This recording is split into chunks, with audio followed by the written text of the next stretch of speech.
The shepherds hail them, and Pike says they should find common ground. I'd love this scene. Hey, let's talk about it. Find some common ground. You're all blasphemers. Okay, never mind. I actually love that scene.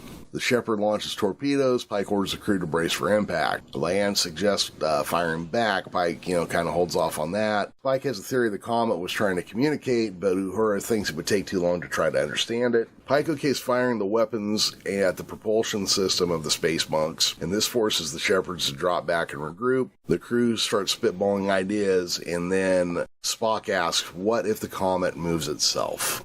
Pike gets Ortegas to do some fancy flying to escape the torpedoes from the fast-approaching Shepherds. The Shepherds stop firing as the Enterprise has moved near enough to the Comet to put it in the firing range. The Shepherds try hailing them, and Pike holds it off. Pike cuts all power to the ship besides, life support, and communicator calls over to the Shepherds and basically says, hey, we're done here. We're dead in the water. What if I surrender myself? And the aliens basically say, well, what if we don't accept? And that's when Pike pulls a little Kirk move here. He does what Kirk did in the Corbomite Maneuver. He says, hey, we've got trilithium resin. If you hit us and destroy us, we'll blow up everything around here. We'll blow up the Comet, and we'll blow up your ship, all because of this resin sitting on our ship. There's no way to shoot us without having that happen.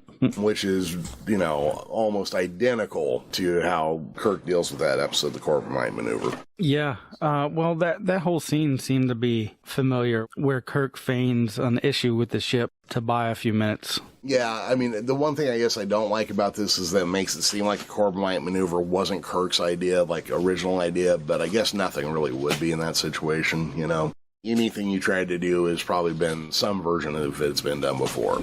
Una warns that Pike's taking a big gamble, and a moment later, the Shepherds activate a tractor beam and hook up the Enterprise. And this is where Pike tells Spock that he's up, and Spock, above the shuttlecraft Galileo, which has been Boba Fetting the underside of the larger chunk of debris near the Comet, he begins using the shuttle shields to radiate heat, which causes the Comet to begin to fracture. Spock maintains position, activating heat shields. He has to do some fancy flying to avoid pieces of the Comet coming in. Back on the Enterprise, Una looks around at her console, showing that the sublimation is working. The Comet's course is being diverted.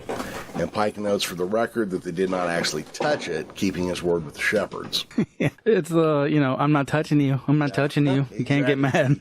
The most legalistic definition you can do, I said I wouldn't poke you with this finger. Okay.